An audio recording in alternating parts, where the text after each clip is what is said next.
कहते हैं कोई भी सभ्यता सिर्फ इमारतों से नहीं बनती, वो बनती है खेतों, पानी की नदियों और उस मिट्टी से जिसमें लोग हर सुबह नई उम्मीद बोते हैं। आज मैं जो गांव की सच्चाई आपको दिखाने जा रहा हूँ वो दरअसल सिंधु घाटी सभ्यता से शुरू होती है। जी हाँ, वही हड़प्पा मोहनजोदड़ो जहाँ दुनिया की सबसे प्राचीनतम बसाहटों में से एक बसी थी। वहाँ भी लोग मिट्टी से अपना जीवन गढ़ते थे, बैलों से खेत जोतते थे और छोटी छोटी नदियों के किनारे अपने सपनों की खेती करते थे। ये कहानी वहीं से शुरू होती है और आज मेरे गाँव तक पहुँचती है। नाम है मेरा राहुल सिंह और मैं हूँ RSK विलेजर। मैं आपको वो कहानी सुनाने जा रहा हूँ जो ना अखबारों में छपती है न टीवी पर दिखाई जाती है। ये कहानी है उस मिट्टी की जिसकी परछाई में कभी सिंधु घाटी जैसे महान नगर खड़े थे और आज हम जैसे छोटे किसान। लोग कहते हैं गाँव की जिंदगी सुकून वाली होती है, लेकिन क्या आपने कभी उस सुकून के पीछे का संग्राम देखा है? यहाँ सुबह जल्दी नहीं होती, यहाँ तो रात ही खत्म नहीं होती।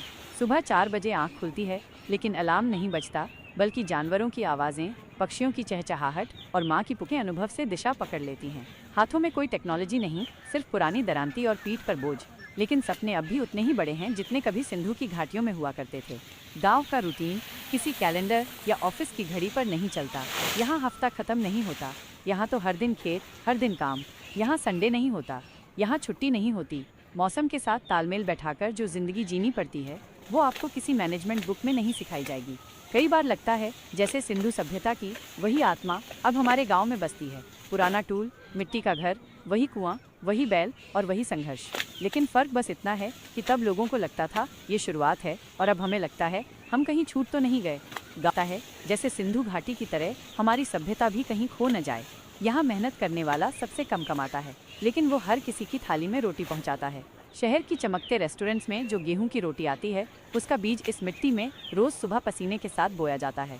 एक बार एक इतिहासकार ने कहा था कि सिंधु घाटी के लोग बहुत उन्नत थे, लेकिन वो मौन थे, क्योंकि आज भी हम जैसे गांव वाले बोल नहीं पाते, हम बस करते हैं।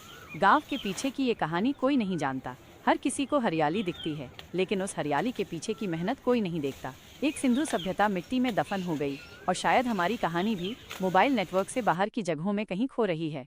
मगर मैं चाहता हूँ कि ऐसा न हो। मैं चाहता हूँ कि मेरी आवाज़ शहर तक पहुँचे।